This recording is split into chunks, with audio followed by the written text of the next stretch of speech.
കാണിക്കാൻ പോകുന്നത് ആമസോണിൻ്റെ കുറച്ച് ബേസിക് കാര്യങ്ങളാണ്. ആമസോൺ അക്കൗണ്ടിൽ ലോഗിൻ ചെയ്ത് കഴിഞ്ഞാൽ ഇതുപോലെ വരും. നമ്മൾ ഇന്ത്യയാണ്, അപ്പോൾ ഇന്ത്യ സെലക്ട് ചെയ്തിട്ട് സെലക്ട് അക്കൗണ്ട് കൊടുക്കുക. അതിനുശേഷം നമ്മളെ മെയിൻ ഡാഷ്ബോർഡിലേക്കായിരിക്കും വരിക. ഇവിടെ നമ്മുടെ സെയിൽസ് കാണിക്കും, ടോട്ടൽ സെയിൽസ് കാണിക്കും, പിന്നെ അതുപോലെ ഓപ്പൺ ഓർഡർ കാണിക്കും, ഏതെങ്കിലും ഓർഡർ ഷെഡ്യൂൾ ചെയ്യാതെ വെക്കുന്നുണ്ട് അത് കാണിക്കും, പിന്നെ കസ്റ്റമേഴ്സ് മെസ്സേജ് ഉണ്ടെങ്കിൽ അത് ഇവിടെ കാണിക്കും. ഇങ്ങനെ അക്കൗണ്ടിൻ്റെ ഹെൽത്ത് അങ്ങനെയുള്ള കാര്യങ്ങളൊക്കെ ഇവിടെ കാണിക്കും. പിന്നെ നമ്മളെ പ്രൊഡക്റ്റിന് എത്ര സ്റ്റാർ കിട്ടുന്നുണ്ട് അതൊക്കെ ഇവിടെ നമുക്ക് കാണാൻ പറ്റും. നമ്മൾ ഈ 3 ഡോട്ട്സിൽ ക്ലിക്ക് ചെയ്ത് ഇൻവെൻട്രി, മാനേജ് ഇൻവെൻട്രി ഇതിൽ വന്നു കഴിഞ്ഞാൽ നമ്മൾ ലിസ്റ്റ് ചെയ്തിട്ടുള്ള പ്രൊഡക്റ്റുകൾ നമുക്ക് കാണാൻ പറ്റും. നമ്മൾ ഇതിൽ ഈ ഒരു അക്കൗണ്ടിൽ ഈ ഒരു പ്രൊഡക്റ്റാണ് ലിസ്റ്റ് ചെയ്തിട്ടുള്ളത്. അപ്പം ഇതിൻ്റെ സ്റ്റോക്ക് ഇവിടെ അവൈലബിലിറ്റി, ഇവിടെ സ്റ്റോക്ക് ഇവിടെ കാണിക്കും. ഈ 9 എന്നുള്ളിടത്ത് സ്റ്റോക്ക്. അതിൻ്റെ ഇപ്പുറത്ത് കാണിക്കുന്നത് ഇത് ആമസോണിൻ്റെ ഫീസാണ്, 843 രൂപ ആമസോണിൻ്റെ ഫീസാണ്. പിന്നെ അതുപോലെ നമ്മൾ വിൽക്കാൻ ഉദ്ദേശിക്കുന്ന പ്രൈസ്, നമ്മൾ ഈ പ്രൊഡക്റ്റ് വിൽക്കുന്നത് 2650 രൂപയ്ക്കാണ്. ഈ MRP എന്ന് പറയുന്നത് നമ്മളവിടെ കട്ട് ചെയ്തിട്ട് ഓഫർ പ്രൈസ് പോലെ വരുന്നില്ലേ, അതാണ് ഈ ഇവിടെ MRP എന്നുള്ളത് നമ്മൾ കൊടുക്കുന്നത്. അപ്പം നമ്മൾക്ക് കസ്റ്റമർ പേ ചെയ്യുന്ന എമൗണ്ട് ഇതായിരിക്കും, ഈ മേലത്തായിരിക്കും. ഓക്കെ, പിന്നെ നമുക്കിവിടെ സ്റ്റോക്കും അതുപോലെ പ്രൈസും നമുക്കിവിടെ ചേഞ്ച് ചെയ്യാൻ പറ്റും. ഇപ്പോൾ സ്റ്റോക്ക് 9 ഉള്ളത് 10 ആക്കിയാൽ ഇവിടെ സേവ് എന്നുള്ള ബട്ടൺ ആക്റ്റീവ് ആവും, സേവ് കൊടുത്താൽ മതി. പിന്നെ അതേപോലെ പ്രൈസ് ഇപ്പം ഞാൻ 2700 ആക്കിയിട്ട് ഇവിടെ അതേപോലെ സേവ് കൊടുത്തു കഴിഞ്ഞാൽ പ്രൈസ് 2700 ആവും. ഒരു 15 മിനിറ്റ് കഴിയുമ്പോൾ ആ പ്രൈസ് നമ്മുടെ ഫ്രണ്ട് എൻഡ് ആമസോണിലത് മാറും. പിന്നെ ഉള്ളത് ഇപ്പം നമുക്ക് ഒരു പ്രൊഡക്റ്റ് ഇതിലെ ഡിസ്ക്രിപ്ഷനോ അല്ലെങ്കിൽ ഇതിൻ്റെ വേറെ എന്തെങ്കിലും ഡീറ്റെയിൽ ഫോട്ടോ അങ്ങനെ എന്തെങ്കിലും ചേഞ്ച് ചെയ്യുകയൊക്കെ ചെയ്യണമെങ്കിൽ നമുക്കിവിടെ എഡിറ്റ് എന്നുള്ളൊരു ഓപ്ഷൻ കിട്ടും. എഡിറ്റ് ഇതിൽ ക്ലിക്ക് ചെയ്ത് കഴിഞ്ഞാൽ എഡിറ്റ് എന്നുള്ള ഓപ്ഷൻ എഡിറ്റിൽ വരിക. അപ്പം ആ ഐറ്റം ഒരു വിൻഡോയിൽ ഓപ്പൺ ആയി വരും, ഇങ്ങനെ ഓപ്പൺ ആയി വരും. അതിൽ പ്രൊഡക്റ്റ് ഡീറ്റെയിൽസ് എന്നുള്ള ഫസ്റ്റ് പേജിൽ എടുത്തു കഴിഞ്ഞാൽ ഈ പ്രൊഡക്റ്റിൻ്റെ എല്ലാ ഇതും ഇതിലുണ്ടാവും. പ്രൊഡക്റ്റിൻ്റെ ഡിസ്ക്രിപ്ഷൻ, ബുള്ളറ്റ് പോയിന്റ്, നമ്മൾ കൊടുത്ത ഡീറ്റെയിൽ, ഇവിടെ ടൈറ്റിൽ ഇതാ. ഇതിലെന്തെങ്കിലും ചേഞ്ച് വരുത്തണമെങ്കിൽ നമുക്കിവിടെ എഡിറ്റ് ചെയ്ത് മാറ്റി കൊടുക്കാം. ഇവിടെ ചേഞ്ച് ചെയ്യണം, അല്ലെങ്കിൽ ഇതിൻ്റെ കൂടെ എന്തെങ്കിലും ആഡ് ചെയ്യണമെങ്കിൽ ഈ ടൈറ്റിലിൻ്റെ കൂടെ നമുക്കിവിടെ ആഡ് ചെയ്യാം. പിന്നെ ബ്രാൻഡ് നെയിം അങ്ങനെയുള്ള കാര്യങ്ങൾ എല്ലാം ഇവിടെ ഡീറ്റെയിൽ ആയിട്ട് കൊടുത്തിട്ടുണ്ടാവും. അപ്പോൾ ഇതിൽ എന്തെങ്കിലും ചേഞ്ച് വരുത്തണമെങ്കിൽ, ഇപ്പോൾ പാക്കിംഗ് സൈസ് അങ്ങനെയുള്ളതൊക്കെ ചേഞ്ച് വരുത്തണമെങ്കിൽ നമുക്ക് എന്ത് ചെയ്യാം, ഇവിടെ വന്നിട്ട് ചേഞ്ച് ചെയ്യാം. പിന്നെ ഇമേജ് എന്നുള്ള അവിടെ വന്നു കഴിഞ്ഞാൽ നമ്മൾ അപ്ലോഡ് ചെയ്ത ഇമേജസ് ഒക്കെ ഇവിടെ കാണിക്കും. നമുക്കിനി പുതിയൊരു ഇമേജ് ആഡ് ചെയ്യണമെങ്കിൽ ഇവിടെ അപ്ലോഡിൽ ക്ലിക്ക് ചെയ്ത് കഴിഞ്ഞാൽ നമ്മളെ സിസ്റ്റത്തിൽ ഒന്ന് സെലക്ട് ചെയ്തിട്ട് ആഡ് ചെയ്ത് കൊടുക്കാൻ പറ്റും. പിന്നെ നിലവിലുള്ള ഇമേജ് വേണമെങ്കിൽ നമുക്കിവിടെ ക്ലിക്ക് ചെയ്ത് കഴിഞ്ഞാൽ അത് പോകും, ഡിലീറ്റ് ആക്കാൻ പറ്റും. അപ്പം അങ്ങനെയുള്ള കാര്യങ്ങളൊക്കെ നമുക്ക് ഈ ഇമേജ് എന്നുള്ളിടത്ത് വെച്ച് ചെയ്യാൻ പറ്റും. പിന്നെ ഓഫർ എന്നുള്ളത് നമ്മൾ നേരത്തെ അപ്പുറം പറഞ്ഞ പ്രൈസ് അതേപോലെ സ്റ്റോക്ക് കാര്യങ്ങളൊക്കെ ഈ ഓഫർ എന്നുള്ളിടത്ത് കാണിക്കും. ഇത്രയും കാര്യമാണ് നമ്മൾ എഡിറ്റ് ചെയ്യാൻ ഉള്ളത്. അപ്പോൾ ഇതിൽ ഒരു പ്രൊഡക്റ്റിൽ എന്ത് വ്യത്യാസം വരുത്തണമെങ്കിലും നമ്മൾ എഡിറ്റ് എന്നുള്ള ഓപ്ഷനിൽ പോയിട്ട് ചേഞ്ച് ചെയ്യാം. ഓക്കെ,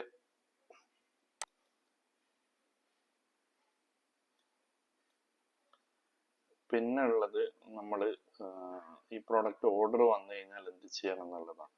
ഓർഡർ വന്നു കഴിഞ്ഞാൽ ഈ 3 ഡോട്ട്സിൽ ക്ലിക്ക് ചെയ്ത് നമുക്ക് ഓർഡേഴ്സിൽ മാനേജ് ഓർഡേഴ്സ് എടുത്തു കഴിഞ്ഞാൽ അതിൽ നമുക്ക് വന്ന ഓർഡേഴ്സുകൾ വന്ന് കിടക്കുന്നുണ്ടാവും.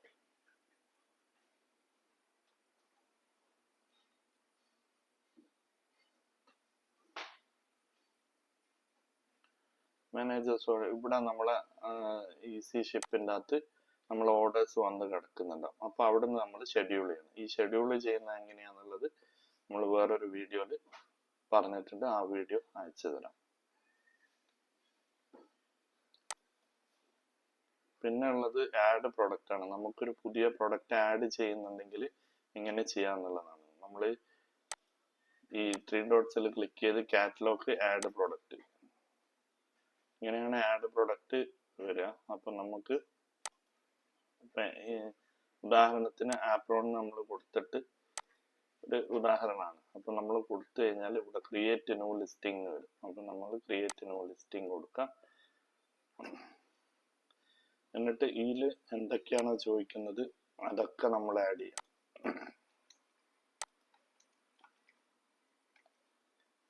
ഇങ്ങനെ ഓരോ കാര്യങ്ങളും ഇതിൽ എല്ലാം ചോദിക്കും. ഓരോ പ്രൊഡക്റ്റിന്റെ, ഇപ്പൊ നമ്മളെ പ്രൊഡക്റ്റ് ആയതുകൊണ്ട് നമുക്ക് അതിന്റെ ഡീറ്റെയിൽ അറിയാൻ പറ്റും. അപ്പൊ നമ്മൾ ഓരോന്ന് ആഡ് ചെയ്ത് നെക്സ്റ്റ് അടിച്ച് പോവാ.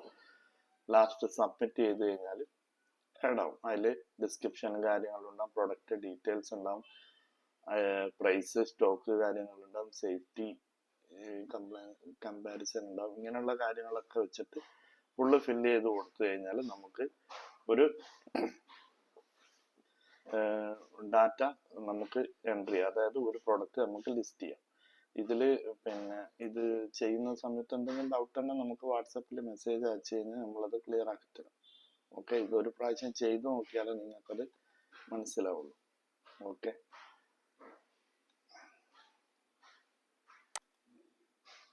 പിന്നെ വരുന്നത് നിങ്ങൾക്ക് tax report, monthly tax report എടുക്കണം. അപ്പൊ അതില് ടാക്സ് നിങ്ങൾ ഓഡിറ്ററെ വിളിച്ചിട്ട് ടാക്സ് റിപ്പോർട്ട് ചോദിക്കുമ്പോൾ നിങ്ങൾ കൊടുക്കേണ്ട റിപ്പോർട്ട് ഈ 3 ഡോട്ട്സിൽ ക്ലിക്ക് ചെയ്യുക. ഇതില് റിപ്പോർട്ട്സ്, അതിൽ ടാക്സ്, മാനേജ് ടാക്സ് എന്നുള്ളൊരു ഓപ്ഷൻ ഉണ്ട്. മാനേജ് ടാക്സ് അത് ക്ലിക്ക് ചെയ്യുക. അത് ക്ലിക്ക് ചെയ്ത് കഴിഞ്ഞാൽ ഇതിൽ 3 റിപ്പോർട്ട് കാണിക്കും. അതിൽ നമുക്ക് 2 റിപ്പോർട്ടാണ് വേണ്ടത്. GST മന്ത്ലി റിപ്പോർട്ടും GST റെഡി ടു ഫയൽ റിപ്പോർട്ടും. അപ്പൊ നമ്മൾ ഡൗൺലോഡ് കൊടുക്കുക. നമ്മൾ ഫസ്റ്റ് മർച്ചന്റ് ടാക്സ് റിപ്പോർട്ട് എന്നുള്ളത് സെലക്ട് ചെയ്യുക. നമ്മൾ ഇയർ 2024 ജൂലൈ, ആഗസ്റ്റിൽ അതാണെങ്കിൽ ജൂലൈ വരെ ഇപ്പൊ അപ്ഡേറ്റ്. അപ്പൊ ജൂലൈ കൊടുക്കുക. എന്നിട്ട് B2C എന്ന് കൊടുക്കുക, ഡൗൺലോഡ് റിപ്പോർട്ട് കൊടുക്കുക. അപ്പോൾ ഒരു ഫയൽ ഡൗൺലോഡ് ആവും. അത് ഡൗൺലോഡ് ആവും. അപ്പൊ പിന്നെ ബാക്കിൽ വന്നിട്ട് ഇതേപോലെ പിന്നെ ഈ റെഡി ടു ഫയൽ റിപ്പോർട്ട് കൂടി ഡൗൺലോഡ് കൊടുക്കാം. അപ്പം അതും അതേപോലെ ഇയർ ഇവിടെ സെലക്ട് ഉണ്ടാവും, മന്ത് ഇവിടെ സെലക്ട്, മന്ത്ലി എന്നുള്ളത് കൊടുക്കണം. മേലെ മന്ത്ലി ആണ് കൊടുക്കണം. എന്നിട്ട് ഡൗൺലോഡ് കൊടുക്കുക. നേരത്തെ ഡൗൺലോഡ് ചെയ്ത ഫയലും ഈ ഫയലും കൂടി 2 ഫയലായിട്ട് ഓഡിറ്റർക്ക് അയച്ചു കൊടുക്കാം. ഇതാണ് ടാക്സ് റിപ്പോർട്ട് എടുക്കുന്നത്. ഇങ്ങനെയാണ്. പിന്നെ അടുത്തതുള്ളത് പിന്നെ നമ്മുടെ പേയ്മെന്റ്. നമ്മളെ വീക്കിലി ആയിരിക്കും അധിക പേരുടെയും സെറ്റിൽമെന്റ് വരിക. അപ്പൊ വീക്കിലി പേയ്മെന്റ് എങ്ങനെയാ എടുക്കുന്നതെന്ന്, പേയ്മെന്റിന്റെ അകത്ത് പേയ്മെന്റ് എടുക്കുക. ഇതിന്റെ അകത്ത് പേയ്മെന്റിന്റെ അകത്ത് ഇവിടെ വന്നു കഴിഞ്ഞാൽ ഈ അക്കൗണ്ടിൽ ഇപ്പൊ ഒരു പേയ്മെന്റ് ഇല്ലാത്തത് കൊണ്ട് ഡാറ്റ ഒന്നും കാണിക്കില്ല. ഇതിങ്ങനെ 2 electronic transaction, cash on delivery രണ്ടും 2ആയിട്ടാണ് കാണിക്കുക. ഇലക്ട്രോണിക് ട്രാൻസാക്ഷൻ എന്ന് പറഞ്ഞാൽ credit card, debit card, UPI അങ്ങനെയുള്ളതൊക്കെ. ക്യാഷ് ഓൺ ഡെലിവറി എന്ന് പറഞ്ഞാൽ കസ്റ്റമർ ക്യാഷ് ഓൺ ഡെലിവറി എടുത്തത്. അതിന്റെ ഏതിന്റെ റിപ്പോർട്ടാണ് നമുക്ക് വേണ്ടത് അത് ഇവിടെ ക്ലിക്ക് ചെയ്ത് കഴിഞ്ഞാൽ ഇങ്ങനെ കാണിക്കും. എന്നിട്ട് ഇവിടെ ഈ അക്കൗണ്ട് ഇപ്പൊ ഈ ഒരു ഡേറ്റ് മാത്രം പ്രസന്റിലാണ് ഉള്ളത്, സെറ്റിൽമെന്റ് ഒന്നും ആയിട്ടില്ല. അപ്പം ഇതില് ഇവിടെ ക്ലിക്ക് ചെയ്ത് കഴിഞ്ഞാൽ നമ്മൾ ഓരോ വീക്കിലി സെറ്റിൽമെന്റ് ആകുന്ന ഡേറ്റ് കാണിക്കും. അപ്പം നമ്മൾ എത്ര പൈസ വരാനുണ്ട്, എത്ര സെയിലായി എന്നുള്ളതൊക്കെ ഇവിടെ നമുക്ക് മനസ്സിലാക്കാൻ പറ്റും. ഇതിൽ കൂടുതൽ എന്തെങ്കിലും ഡൗട്ട് ഉണ്ടെങ്കിൽ ഒന്ന് വാട്സപ്പിൽ ചോദിച്ചു കഴിഞ്ഞാൽ ക്ലിയർ ആക്കി തരാം. ഓക്കെ, പിന്നെ അതുമായിട്ട് ട്രാൻസാക്ഷനും അതിന്റെ ബാക്കി സ്റ്റേറ്റ്മെന്റ് കാര്യങ്ങളൊക്കെ ഇവിടുന്ന് കിട്ടും. എല്ലാം ഡീറ്റെയിൽ ആയിട്ട് നിങ്ങൾക്ക് തന്നെ ചെക്ക് ചെയ്ത് നോക്കാൻ പറ്റും. ഓക്കെ,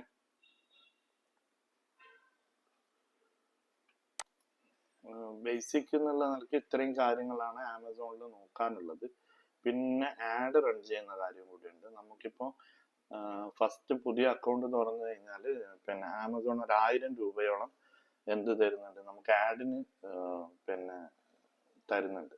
നമുക്ക് ആ ആഡ് വേണമെങ്കിൽ റൺ ചെയ്യാം. ഈ 3 ഡോട്ടിൽ ക്ലിക്ക് ചെയ്ത് പിന്നെ അഡ്വർടൈസ്മെന്റിൽ വന്നിട്ട് ക്യാമ്പയിൻ മാനേജർ എന്നുള്ള ക്ലിക്ക് ചെയ്ത് കഴിഞ്ഞാൽ നമുക്ക് ഇങ്ങനെ ഒരു പേജ് വരും. അതിൽ ക്രിയേറ്റ് യുവർ ക്യാമ്പയിൻ എന്നുള്ളത് കൊടുക്കാം.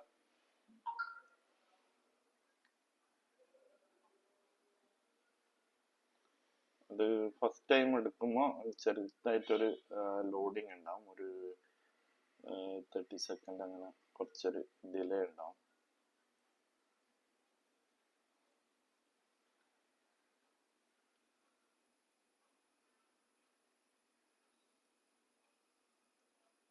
അങ്ങനെ ഇത് ന്യൂ ക്യാമ്പയിൻ എന്ന് പറഞ്ഞൊരു പേജിലേക്ക് വരും.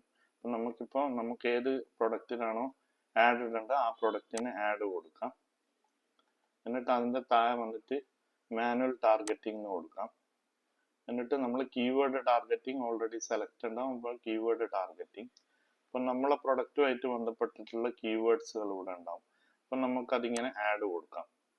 നമുക്ക് ഇങ്ങനെ നോക്കാം, എല്ലാ ഇത് നോക്കിയിട്ട് നമ്മളെ പ്രൊഡക്റ്റായിട്ട് മാച്ച് ആവുന്ന കീവേഡ്സ്, ഏത് കസ്റ്റമർ ഏത് കീവേഡ്സ് ആണ് സെർച്ച് ചെയ്യുക, ആ കീവേഡ്സ് സെർച്ച് ചെയ്യുമ്പോൾ നമ്മളെ പ്രൊഡക്റ്റ് കാണിക്കണം. ആ രീതിയിലുള്ള കീവേഡ്സുകൾ നമ്മളൊരു 4-5 കീവേഡ്സ് സെലക്ട് ചെയ്യാം. ഞാനിപ്പോൾ റാൻഡായിട്ട് സെലക്ട് ചെയ്തതേ ഉള്ളൂ. നിങ്ങൾ ചെയ്യുമ്പോൾ അത് നോക്കിയിട്ട് സെലക്ട് ചെയ്യാം. അങ്ങനെ അത് സെലക്ട് ചെയ്തതിന് ശേഷം പിന്നെ നമ്മളിവിടെ ഫിക്സഡ് ബിഡ് എന്ന് വന്നിട്ട് ഈ ഫസ്റ്റ് കോളത്തിൽ 100% കൊടുക്കാം. പിന്നെ അതുപോലെ രണ്ടാമത്തെ കോളത്തിൽ 50% കൊടുക്കുക. പിന്നെ മൂന്നാമത്തെ കോളം ഒന്നും ചെയ്യണ്ട. പിന്നെ ക്യാമ്പയിൻ നെയിം അത് തന്നെ അവിടെ നിന്നോട്ടെ. പിന്നെ സ്റ്റാർട്ട് ഡേറ്റ് നമ്മൾ ഫസ്റ്റ് കൊടുക്കുമ്പോൾ ഒരു 3 days കൊടുത്താൽ മതി. അപ്പം നമ്മൾ എന്ത് ചെയ്യുക, ഡേറ്റ് അപ്പം ഇവിടെ ക്ലിക്ക് ചെയ്ത് സെലക്ട് ചെയ്ത് എൻഡ് ഡേറ്റ് എപ്പോഴും കൊടുക്കണം. എൻഡ് ഡേറ്റ് കൊടുക്കാതെ നിന്ന് കഴിഞ്ഞാൽ ഇത് എല്ലാ കാലവും റൺ ആയിക്കൊണ്ടിരിക്കും. അപ്പം നമ്മളെ അക്കൗണ്ടിലെ പൈസ ഒക്കെ മൈനസ് ആയി പോകും. അപ്പോൾ അത് ശ്രദ്ധിക്കുക. എൻഡ് ഡേറ്റ് കൺഫേം ആയിട്ട് നമ്മൾ ചേഞ്ച് ചെയ്യണം. ഓക്കെ. എൻ്റെ ഡെയിലി ബഡ്ജറ്റ് ഒരു 50 രൂപ കൊടുത്തിട്ട് ലോഞ്ച് ക്യാമ്പയിൻ കൊടുത്തു കഴിഞ്ഞാൽ നമ്മുടെ ആഡ് സ്റ്റാർട്ടായി. ഇവിടെ അവർ 300 രൂപ എന്നൊക്കെ പറയും, പക്ഷെ നമ്മൾ അത് കൊടുക്കണ്ട. നമ്മൾ ഒരു 50-100 കൊടുത്താൽ മതി ഒരു ദിവസത്തേക്ക് മാക്സിമം. അതിൽ കൂടുതൽ കൊടുത്തു കഴിഞ്ഞാൽ വേഗം പൈസ 1000 രൂപയാണ് നമുക്ക് ഫ്രീ ആയിട്ട് കിട്ടുന്നത്. അത് പിന്നെ പെട്ടെന്ന് കഴിഞ്ഞു. പിന്നെ നമ്മുടെ അക്കൗണ്ടിൽ സെയിൽ നടക്കുന്ന എമൗണ്ടിൽ നിന്നാണ് അവർ പൈസ പിടിക്കുക. അപ്പോൾ ഒരു 50 രൂപ വെച്ച് 3 ദിവസം ചെയ്തു കഴിഞ്ഞാൽ 150 രൂപയാവുള്ളൂ. ഓക്കെ. അപ്പം ഇതാണ് ആഡ് റൺ. ആഡ് ഇങ്ങനെയാണ് റൺ ചെയ്യുക. എന്നിട്ട് ലോഞ്ച് ക്യാമ്പയിൻ കൊടുത്തു കഴിഞ്ഞാൽ ആഡ് റൺ ആവും. അപ്പൊ ഇത്രയാണ് ആഡ് റൺ ആവാനുള്ള സംഭവം. ഇത്രയും ബേസിക് കാര്യങ്ങൾ മനസ്സിലാക്കി കഴിഞ്ഞാൽ നമ്മുടെ ആമസോണിൽ ഏകദേശം എല്ലാ കാര്യങ്ങളും നിങ്ങൾക്ക് തന്നെ ചെയ്യാൻ പറ്റുന്നതേ ഉള്ളൂ. അപ്പം ഇതിൽ എന്തെങ്കിലും ഡൗട്ട് ഉണ്ടെങ്കിൽ, ഈ വീഡിയോ കണ്ടിട്ട് എന്തെങ്കിലും ഡൗട്ട് ഉണ്ടെങ്കിൽ എന്നെ വാട്സപ്പിൽ മെസ്സേജ് ചെയ്യുക. അപ്പം ഞാനത് ക്ലിയർ ആക്കി തരാം. ഓക്കെ.